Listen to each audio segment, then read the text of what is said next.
to today's story.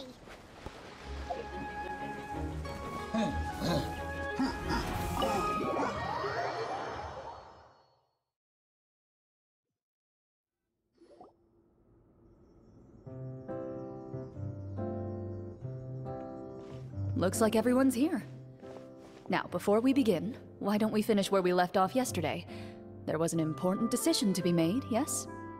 I'll pour everyone a cup of tea.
Important part, though, Clorinde? Paimon's more concerned about our current surroundings. Heavy walls, cold railings, dim lights. This is obviously supposed to be a prison. I admire the work put into the set. Still, it's obvious the scriptwriter has never paid a visit to the fortress of Meripede. So this set is going to be a part of the script? Unfortunately, that is something I can neither confirm nor deny. Anyone think Clorinde's smile is starting to look kinda scary? Well, whatever happens, we'll just have to push on. But first, we should really figure out what to do with this treasure. If we're worried about arousing suspicion because of our identity, why don't we give ourselves a different name, just like Clorinde's master did? Yeah. It might be better to keep a low profile. As long as we're helping people, it doesn't matter who we are or what we're called. Staring at me won't get you anywhere. Or did you want some more tea? Oh, Paimon's good. Thanks. Why aren't you saying anything, Navia? Wait, what's that next to you? Oh, this is the short sword Clorinde mentioned last night. I found it. Huh. I'm surprised you managed to track it down after all this time. Well, I made sure to take good care of it, considering the circumstances in which you gave it to me. Of course I had to keep it safe. Anyway, where were we? Oh, right. I was just thinking about all the potential ways for us to break out of prison. We could dig a tunnel, or try to bribe the guards. Wait. We haven't been thrown into prison yet, have we? Well, it's only a matter of time. It pays to be prepared. Just like how you should always have an umbrella on hand, even when it's sunny. Alright, Paimon's made up her mind. Let's just give the treasure away. Paimon may have wanted to keep it, but if it's going to land us in prison somehow, Paimon will be too upset to enjoy her snacks.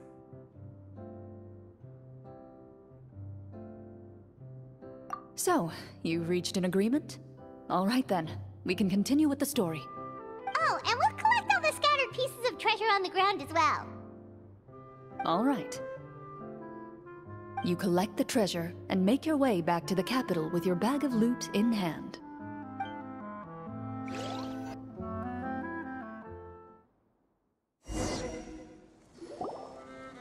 The city is still shrouded in a gloomy, oppressive atmosphere, but your spirits are surprisingly high.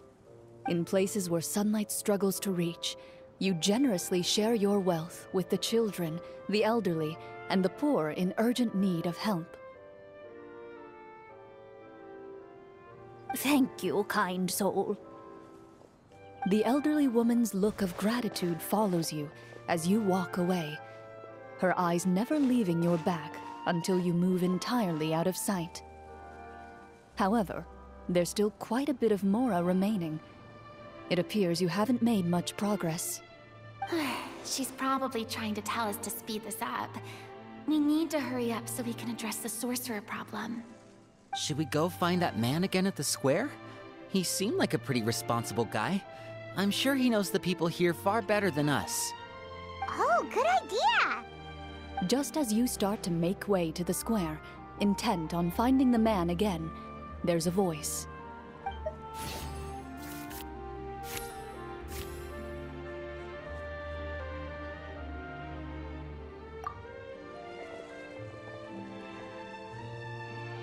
Please wait, distinguished guests. Several strange guards suddenly call out to you. They run forward to meet you and proceed to politely pay their respects. Greetings, gentlemen. Are we being invited for afternoon tea? Surely you jest, my lady. That would not be our place. It is His Excellency the King who requests to meet with you. Please come with us.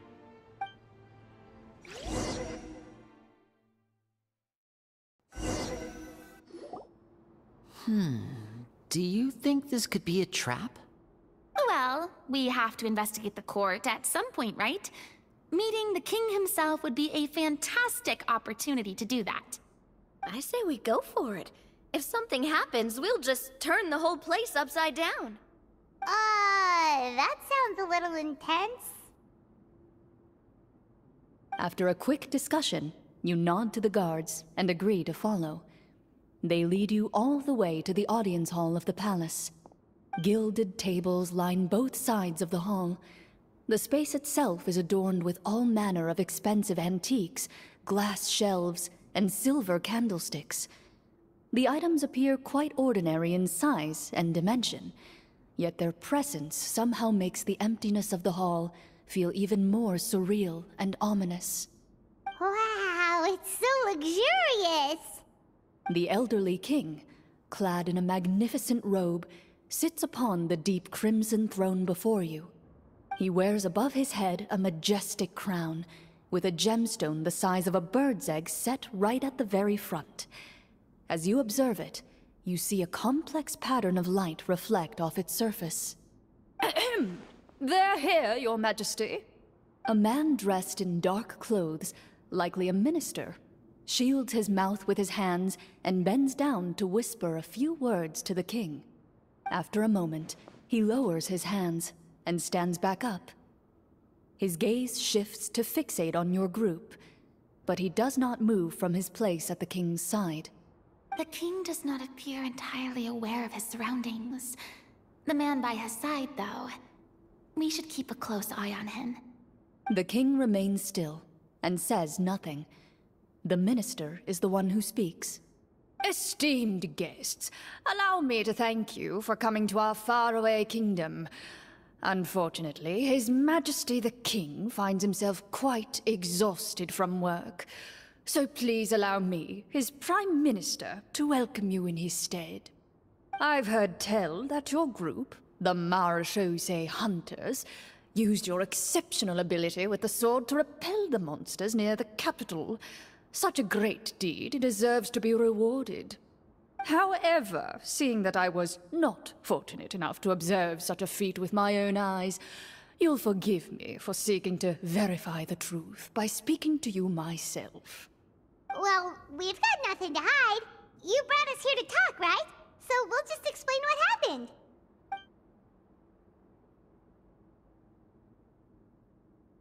The golem's blades were so powerful, they could cut down trees in a single swipe!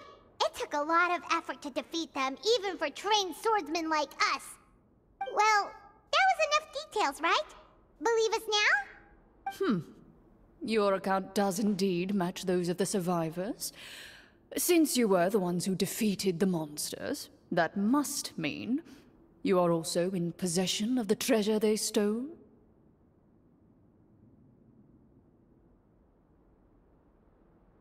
Well, we did take the treasure, but... How did he know about the treasure? Then I must ask that you return it at once. It belongs to the kingdom. Wait, but didn't you just say that our great deed deserved a reward? Shouldn't the treasure be considered a part of that? Yes, that was indeed what I said. But you seem to have forgotten a very important distinction. Only that which is freely given by the king can be considered a reward.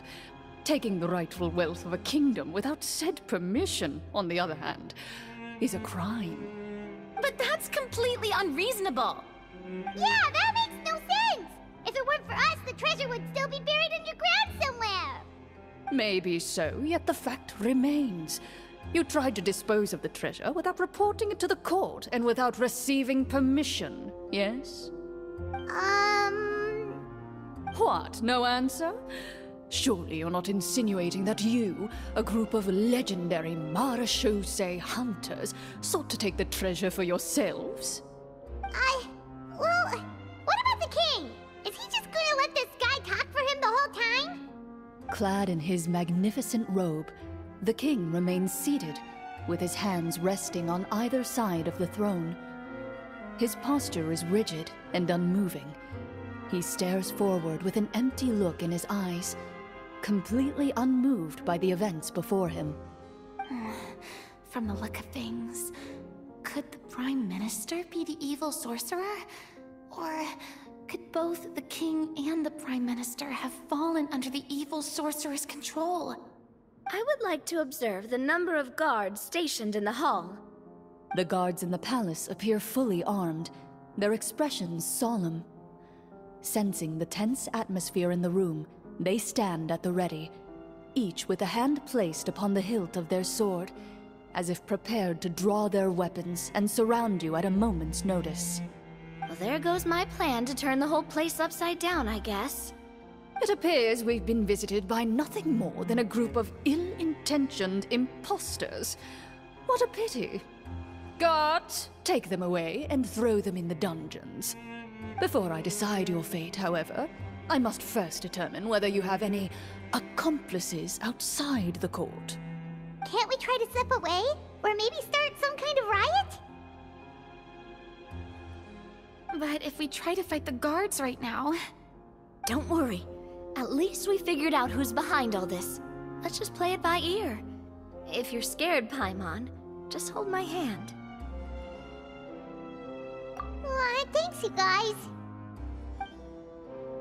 You allow yourself to be led away by guards surrounding you on both sides. It's only when you begin to feel drops of water falling from the dungeon ceiling and smell the stench of death and decay all around you that you finally realize you've stepped into a completely different world. Stay here, and don't try anything funny. The guards lock the cell door and leave without looking back. Wait, sir! Your voice echoes through the dark hall, but the only response you receive is the sound of water dripping from the ceiling. No! What should we do now? Carve out a new path of fate with our own two hands, of course. I draw my weapon. You reach toward your waist, but find nothing there. You now recall that your weapons were confiscated before the guards locked you in the cell. The bag of treasure along with them. What about that knife I hid in my boot? When did you hide it in there? When I was thinking about digging a tunnel. Rejected. You failed to inform the GM of this course of action. Moreover, the guards would have conducted a thorough search before throwing you in prison. And the keys to the cell aren't anywhere to be seen? Correct. You don't even feel a lock hole on the cell door. Oh, well, there goes all our plans. Indeed. Huh? Why are you the one saying indeed? Because that statement holds true for me as well. This is where the script ends. What? But that's a terrible ending! Generally speaking, this should be the point where the scriptwriter gives the players some kind of hint, or gives the GM some kind of code for how to move forward. I mean, maybe they just really wanted us to be immersed in the feeling of being in prison? Like, they'll only show us the way out once we've grown truly and utterly desperate? That is a possibility. If only there were desserts and tea in real prison. Oh, wait, guess it's kind of how the Fortress of Meripede works if you're lucky. Oh, before I forget, Navia, the short sword you had with you earlier. I took a closer look, and the craftsmanship doesn't appear to resemble anything from this era. If I remember correctly, that style was last in vogue several hundred years ago. Wait, Clorinde said that sword used to belong to her master, right? Does that mean her master has been alive that long? I doubt it. The way she went about things often made her seem childish more than anything. I'd say the sword was most likely an heirloom passed down over time.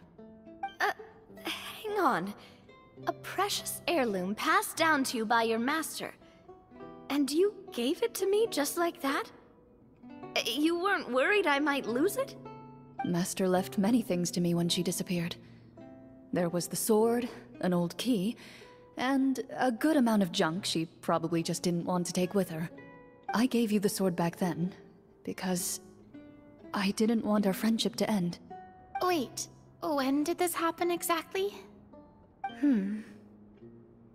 After the duel.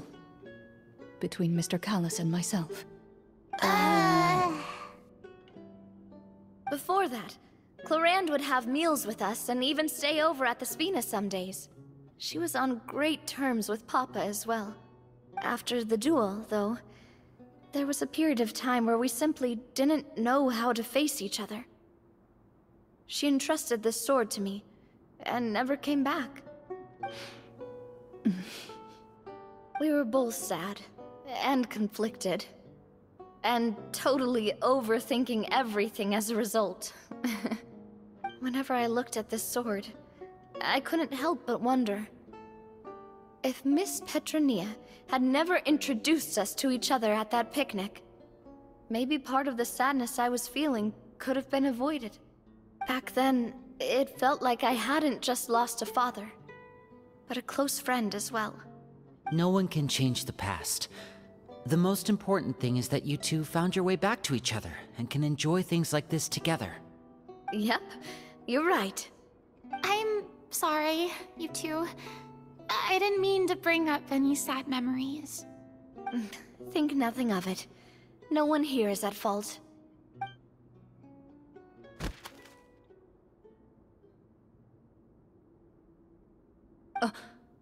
Huh?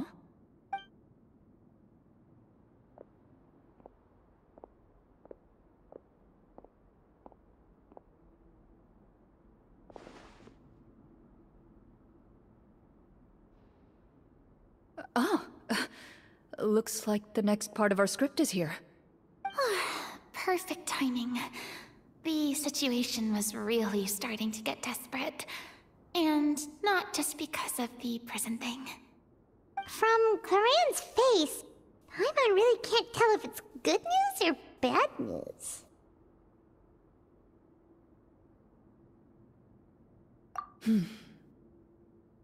Water continues to drip from the ceiling.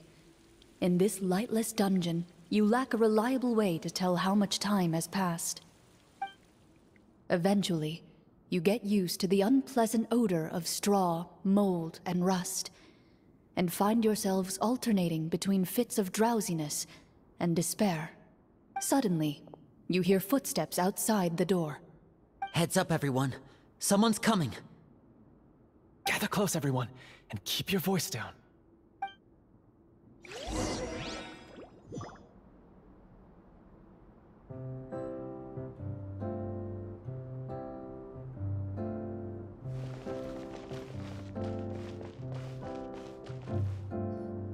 Who are you?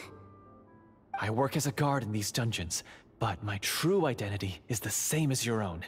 I'm also a Marechaussee hunter. Huh? Shh! I've already sent away the other guards, but if we make too much noise... I understand, but how can we be sure we can trust you? The king has issued a formal decree. In light of the irrefutable proof of your crime, you're to be executed before tomorrow's sunrise. If you want to escape, it has to be now. Executed? We barely did anything! Monsters appearing at the same location as the treasure. Could this entire thing have been a trap? There will be time for speculation once we're out of here. As for my identity, I have no way to prove that to you just yet. Infiltrating the capital was difficult, and finding a chance to speak with you has taken a lot out of me. I could go on, but I think we can all agree that now is not the time for details.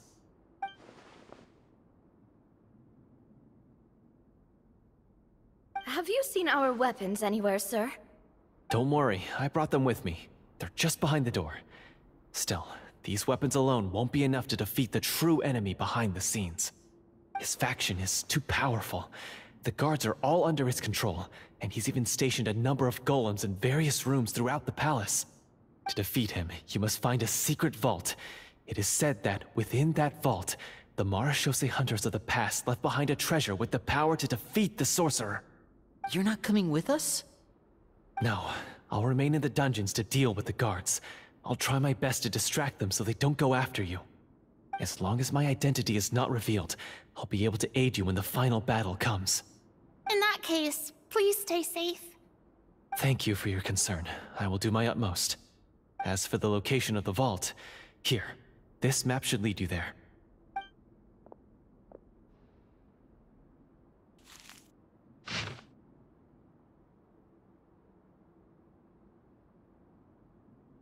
Got it. All right, once I open the door, remember to stick close and refrain from making any noise. I'll lead you out of here as quickly as possible. You now have the chance to restore the honor and legacy of the Marechaussee hunters. So please, get out there and reclaim what's ours. And be sure to exercise caution. With the help of the guard, you successfully escape the dungeons. Your sense of despair and anxiety both seem to fade as you continue your quest.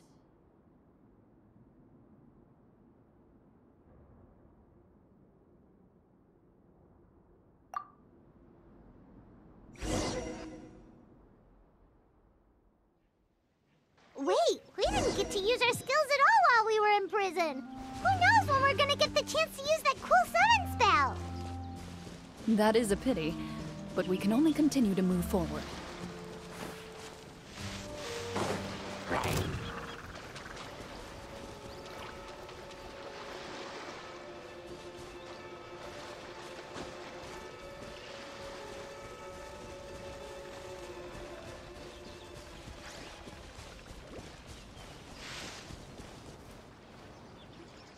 This should be the place marked on the map.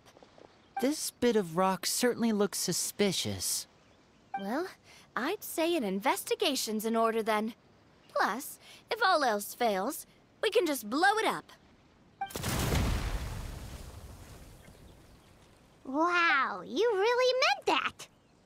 Before you lies a serene stretch of open water, its surface shimmering a brilliant shade of sapphire blue. Well, guess this means it's time for a swim!